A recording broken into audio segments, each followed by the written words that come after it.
with the Sports Animals on ESPN 1420. Gary Dickman, Chris Hart, BA, and our in-studio guest. You can view him at ESPN1420am.com. Jesse Sapolu. How are you, Jesse? How you guys doing? Good doing to see you good. again. What are you doing in town? I mean, not that you're not welcome or anything, but what's going on?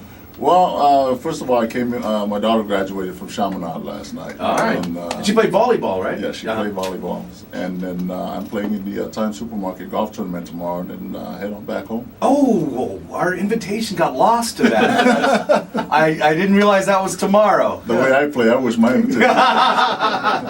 Hey, so you're still the spokesman for Times Supermarket?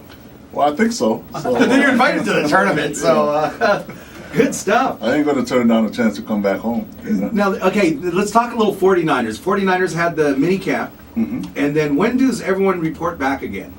Well, now it's a little different than when I played, where we had the mini camp and then we don't come back until training camp. They have what they call OTAs, which is workouts where Bill Parcells a little mad at Jason Taylor for not showing up to those things. But I think they're going to have a couple more organized workouts before the actual tour days. And our draft went pretty well. We went for need instead of a flashy name out there. And I think we need to start from the foundation. Who did? Let's go over that draft real quick. Who did? I'm just going off memory. Who did they take with their first pick? Well, we took a defensive tackle from the University of Miami, I think. Philip Merlin. Yes. No, Philip Merlin. Okay. No. He's from Clemson. Merlin went to. I know we got an offensive lineman, our second pick from USC, and Bryant Young retiring, and then we lost Justin Smiley to Miami in free agents. So I was just talking to Gary, and one of the things that was interesting, speaking of linemen, is that they're looking at Isaac Sapolu now as a defensive end. I was reading that. If we played a 3-4, the defensive end in a 3-4 is a little different. It's really a defensive tackle that plays defensive end on base, which is first and second down.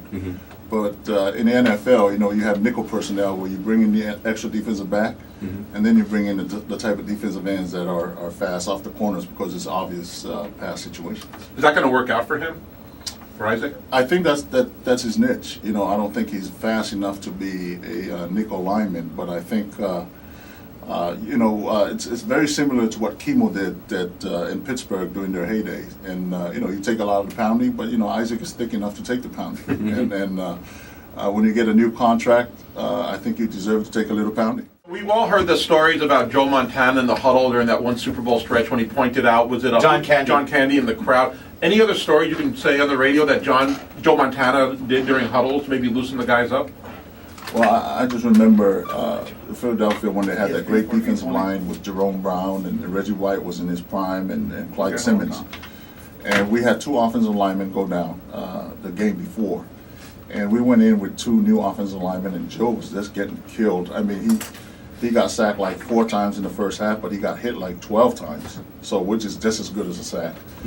And we recovered in the second half, played better, and we scored 24 points in the fourth quarter to beat them.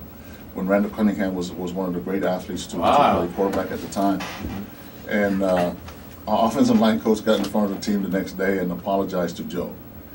And when we broke up into group meetings, Joe came in and said, "Hey, there are games when I make mistakes, and I appreciate you guys putting your efforts on the line for me." And from then on, I just had the ultimate respect. Play with and against Deion Sanders? I played against Deion Sanders, and I played with Deion Sanders. I remember the first time I saw Deion, I couldn't believe it. In warm-ups, he came out and ran around the whole field and shook everybody's hands in Atlanta. Oh, cool. And then Joe scrambled and went out of bounds, and Deion kind of hit him late. And I went and hit Deion late. To let him know that, he's prime time, but he's not supposed to touch. Was there a talk involved? I mean, he was known as obviously a trash talker. When I became his teammate, he was one of the best teammates I ever had. He's very humble in the locker room. He's a leader in the locker room. But when those cameras go on, prime time. It's time for prime time. Yeah, it's just like Brian Bosworth. I mean, those guys are some of the ultimate marketers of themselves, and that's really what they were doing. Right. You remember whatever the career Brian Bosworth had in Seattle, and they went to play Denver, and people were selling T-shirts that Elway will run over Brian Bosworth, and it was Bosworth's people. Yeah. They were selling the You T-shirts. told me about that, didn't you? It was like they hate Bosworth or whatever, but he was the guy that actually came up with the idea and how to sell it. And he made money doing that. That's funny. It's 4:30. Check out the Sports Animals weekdays from 3 to 6 p.m. on ESPN 1420.